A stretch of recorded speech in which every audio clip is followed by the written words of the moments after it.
Hi hello friends. Saudi వాళ్ళు వస్తున్నారని మా ముసలోడు దివానీలు అన్నీ క్లీన్ చేయమని చెప్పినాడు. నేను మా అన్న 6:30కి లేచి దివానీ అయితే క్లీన్ చేసాము. దివానీలో అయితే 7up పెప్సీ మొత్తం పిల్లలు అయితే పాడు చేసినారు. నేను మా అన్న అయితే క్లీన్ చేసి హీటర్ పెట్టినాము.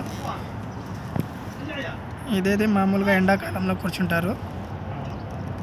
ఆ పక్కన అయితే వచ్చిన ఇద్దరి కోసం హంగామా అయితే చేసినాడు. ఆ పక్కన లేడీస్ దివాని కూడా క్లీన్ చేయించినాడు. చూసారు కదా, చలికాలంలో కార్లైనా తుడవచ్చు కానీ ఈ అద్దాలు తుడలేము. ఎందుకంటే ఒక పక్క నుంచి తుడుస్తూ ఉంటే ఇంకో పక్క క్లీన్గా కనబడదు. ఒక 3 దివాన్లు అయితే క్లీన్ చేసేసాము. చూసారు కదా, చలికాలంలో కూడా చెమటలు పట్టేలా పని చేస్తాం ఫ్రెండ్స్. ఇక అయితే 4వ దివాని కాడికి పోతున్నా. ఇదైతే ఖైమా అన్నమాట. చలికాలంలో అందరూ కువైటీలో చలికాలంలో ఇలా ఖైమా వేసుకొని కూర్చుంటారు. 3 దివానీలు క్లీన్ చేసి ఇప్పుడు ఈ దివానీ క్లీన్ చేయడానికి వచ్చినాను.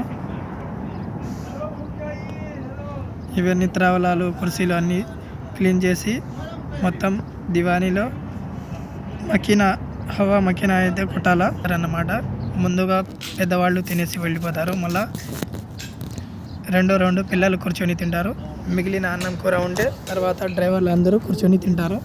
చూసారు కదా, పిల్లోడైతే హైఫై ఇస్తున్నాడు. ఇలా అయితే పార్టీలో అయితే పళ్ళు, లెబను, 7up పెప్సీ మొత్తం పెడతారు. అన్నంలో అయితే ఇలా పొట్టెలు మొత్తము పరచబెట్టేస్తారు. వీళ్ళు అయితే మొత్తం బాస్మతి రైసే తింటారు. చూసారు కదా ఫ్రెండ్, మిగిలిన మొత్తం ఇజ్బాలా. ఇండియాలో అయితే ఇలాంటి అన్నం దొరక్క చాలామంది బాధపడుతూ ఉంటారు. ఇలాంటి మంచి అన్నం అయితే ఇజ్బాలా చేసేస్తాము, కచరాలో పడేస్తాము. Please don't waste the